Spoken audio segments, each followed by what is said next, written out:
Okay folks, this is going to start out as a black and white and we're going to turn it into a colour. This will be an interesting one. We've never done one of these before.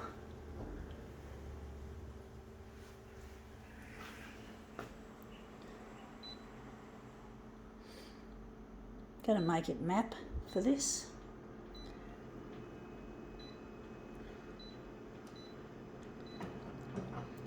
I think we're going to make it 300 by 300.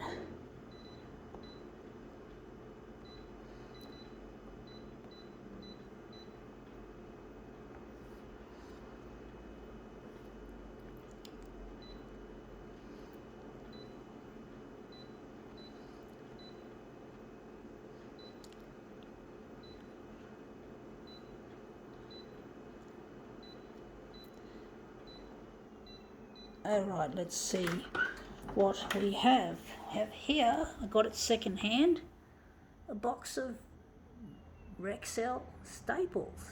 Yeah, we're interested in that picture. So I've got staples, $2, would have been worth a lot more. I could have bought the actual stapler, but I didn't. I'm using it for this, so I can redonate it back.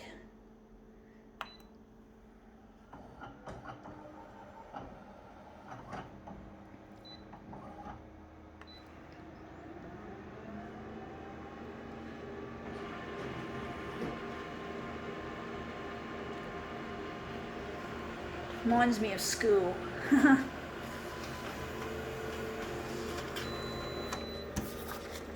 Yeah, we could have made it bigger. Could make it bigger. But basically, yeah, they remind me of school. Pretty much a school. Yeah, and this is going to sound a bit of a silly old pun, but basically it's a staple.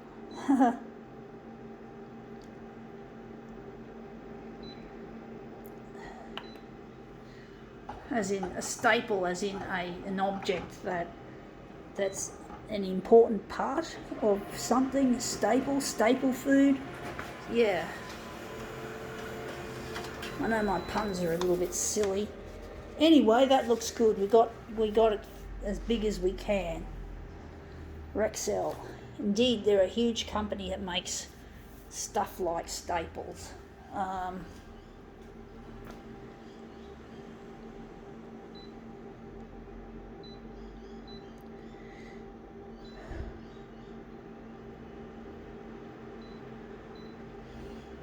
But they are I think they're a big company. They're not exactly small.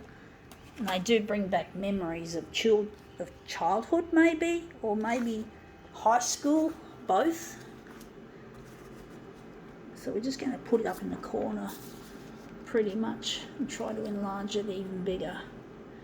But yeah, they are a huge company, I do think, that make these stationary type objects.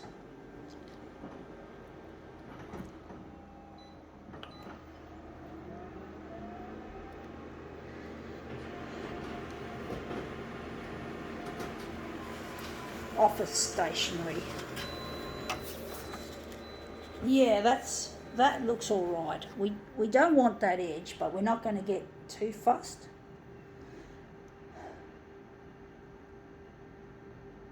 So we're going to make this into a mirror.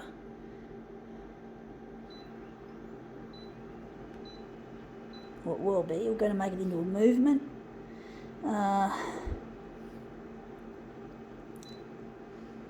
I know what we forgot. Good question what we're going to do. We're going to make it a bit bigger. I have decided to go, we didn't need to do that. 210 by 210 to get rid of that edge.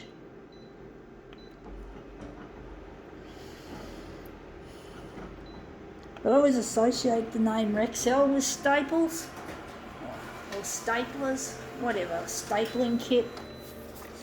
It's a very officey sort of a thing.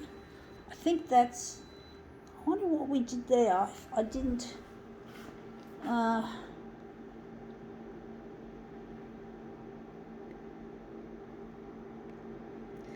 I want to see if maybe I didn't do it right. I don't know what happened there, why we still have that edge. We got rid of this, but we haven't gotten rid of that for some reason. I'm just going to have a quick look. I have to move it across, I do think. So we're just going to do an adjustment. Just going to move it across. But yeah, they are a big company that make this office type of stationery. And of course with staples comes photocopies as well. So I worked in, it's not only school, I worked in printing as well.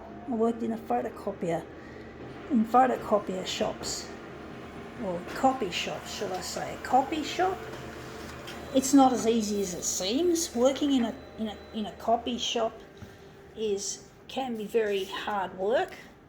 It doesn't pay much, but it still is an interesting job, and it calls on all sorts of skills to have. You have to have skills in not just actually making photocopies, but binding and collating. Collating is difficult, even though the machines themselves do have collators. But if you want really big books, you have to do some of it manually. And it's not as easy as it looks, folks. It's difficult. And I found it very hard going. I've been sacked a couple of times from the places I've done the work. I just wasn't up to it. I also worked in a supported environment, sheltered workshop, where they had a print shop in there, and I did terribly. Even there I did bad. I kept getting hassled all the time, told I was too slow and I made too many mistakes. And I've always made mistakes in working in printing. I'm not a person who's able to do it very well. My disabilities indeed impinge upon my ability to perform, and it's really quite annoying, upsetting actually, because I really wanted to work as a photocopier operator and I just couldn't do it very well.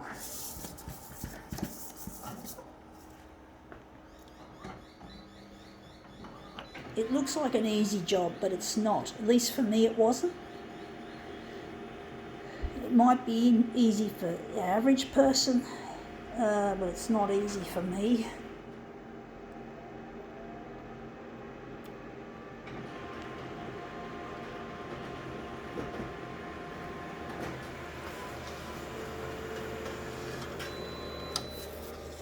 Anyway, that looks interesting. That's quite a good start. We're going to use that. Wondering if we're going to switch it off to map and put it on the copied, because the lines are getting wider. We don't want to lose all the lovely colour. But basically, yeah, it's not easy when you have disability to work doing things, and you're slow worker and full of mistakes, highly inefficient.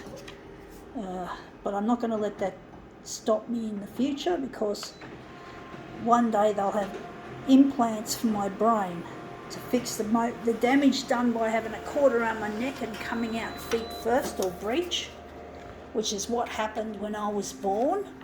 I was born with a cord around my neck, and basically that's caused a lot of problems to my work life. And they'll have the technology, it'll be like bionic implants for the brain to help fix the damage that was done at birth.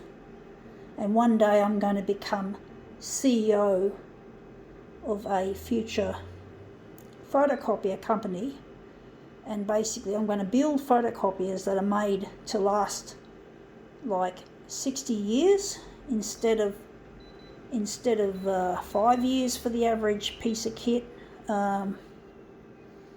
So basically I'm not interested in profiteering. I'm not interested in made in China. Made in China is a cop-out. It's just to save a multinational truckload of money by hiring slaves, modern day paid, or should I say underpaid, but they are paid slaves to do the job. And we don't want to have slavery. I don't want to have blood on my hands of innocent people who just want to work. I want to make the place a happy place. I want it to be a place where people get paid more, just a little bit more than what they're worth, instead of being paid what a slave would typically get in today's kind of fuck-up factory. So yeah, and the equipment is going to be made out of materials, recycled materials as much as can be, from places like India and China, where there's a huge amount of e-waste just waiting to be mined. So that'll be the mining of the future, is mining garbage tips and e-waste tips to save on precious resources and to reduce the amount of CO2 being belched into our atmosphere. So we've got to think of the environment and the human race more than we think of making a profit. I know it doesn't sound like something that is practical, because I know most people are into profiteering, and most people will just want to make a fuckload of money, even if it means hurting other people, hurting communities. It's not on. To me, it's not on. We're going to make something else out of this. So to me, it's just not acceptable to do that. So I want to make a difference, and I want to do the environment and humanity a good turn. There is one disability I have that's not a major problem. It's actually quite useful, or it's actually extremely useful, and that is Asperger's syndrome. This is what drives my passion for photocopiers. This is what drives my passion for the future. And the intellectual disability that I got from the cord around my neck and a breech birth, well, that's what the bionic implants are going to help stop that from being a problem. But the Asperger's, I do consider it an asset rather than a negative. It has been negative in the past. When I was at school, people used to tease and bully me, but basically now it doesn't matter. It's a useful thing to have, and I'm proud of it. So yeah, that part of my brain doesn't need correcting. It needs to be nurtured. But basically, yeah, I want to also become a scientist once I've become implanted. I want to become a scientist so I can find solutions to problems in the world, such as climate change, and even how to find a solution to decontaminating nuclear waste sites like Chernobyl and Fukushima. So I really want to be a practical use, an asset to the world, by being myself and doing what I feel is right. And yeah, so you got to think of the planet, folks, and the human race. I'm going to be the money, and most of the money I earn will indeed go, if I've probably already said it, don't know, but it'll go towards scientific endeavours, and as I said, I want to find solutions. I'm going to fund the science is going to be funded on my own. It's going to be my own funding that's going to bring scientific solutions to worldwide problems. It's going to bring it to light. This is a really difficult one, folks. So yeah, you got to try to find your talent and your strengths. Try to focus less on your weaknesses. Work your way around them if you have to, but don't let the weaknesses you have destroy what you can do. I can't work now because of the disabilities, the brain damage, but I can do this, and I'm really missing a loved one who can make it happen. His name is Luigi, and I'm trying to get my stuff here on television to find him. So I'm trying to find where Luigi is, and I can't do it unless the TV channels cooperate and put my stuff in the primetime news where I feel is the best, will give me the greatest coverage, so I can find Luigi and have these things fast-tracked.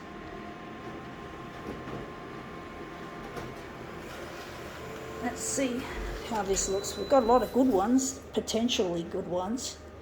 I don't know which one's going to be any good. I just can't seem to get a good one. But, you know, you got to fucking be yourselves, folks, around the world.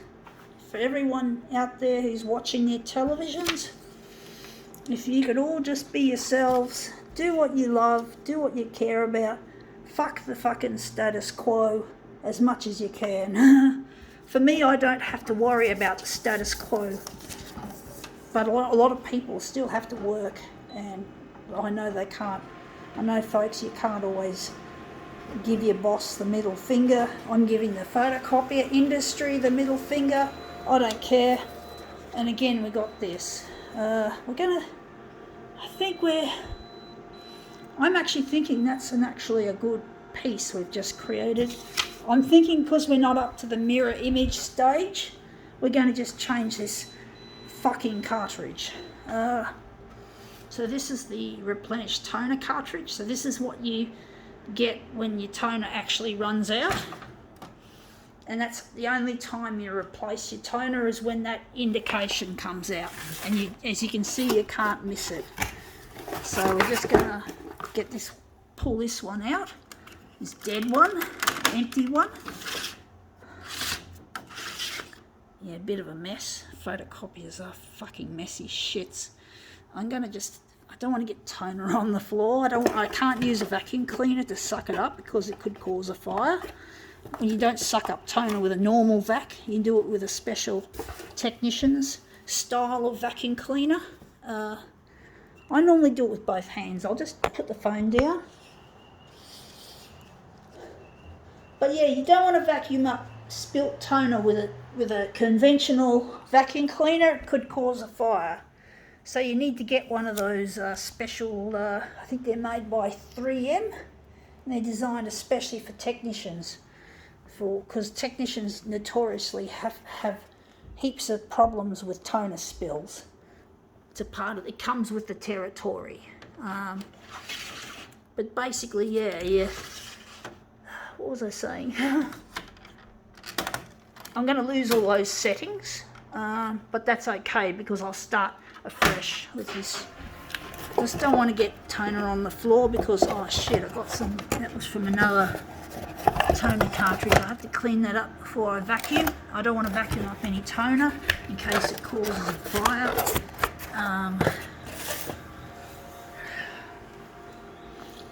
So that's just going on for a bit. So this is this one.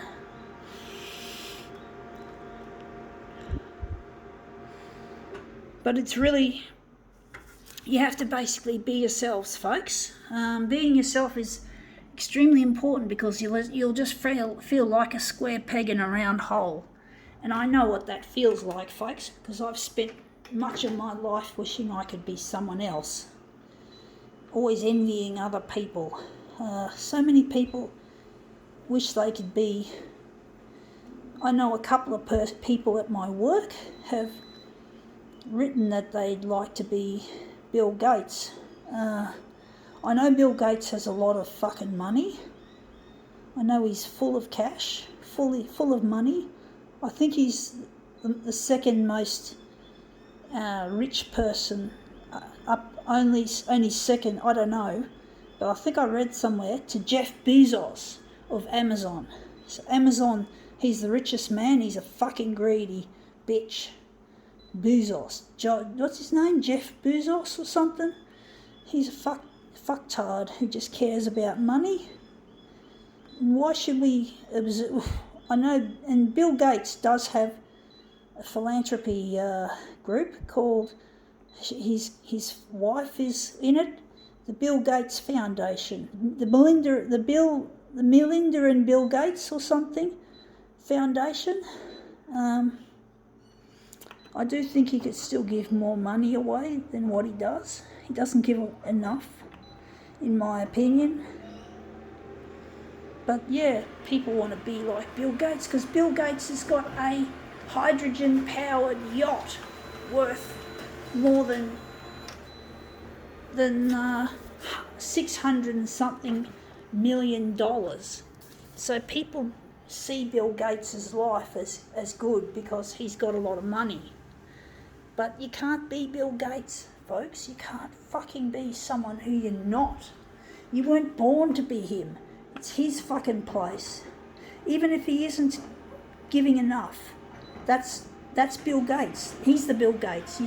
There's no such thing as a second or a third or a million fucking Bill Gates clones. We can't have clones in this world. Everyone has to be themselves and make the most of what they've got. We've got to make the most of what we have, what we're talented at, what we're passionate about. Or the passion has to intersect with the talent. It has to be both. Otherwise you will fail. And I've tried things and I've tried... you got to be yourself. That's just the bottom line. You got to be yourself. You can't be anyone else. Money's not everything. Even if it does make life easy, it's not everything. And people shouldn't be running after money. To worship money is an emptiness. Money, there's nothing wrong with money in itself. It's the attitude. The attitude towards it. It can be a great tool for helping others, or it can be a selfish person's selfish delight, not caring about others. Just caring about themselves and fucking up the environment in the same breath. So yeah, you're not a Bill Gates. You can't be a Bill Gates.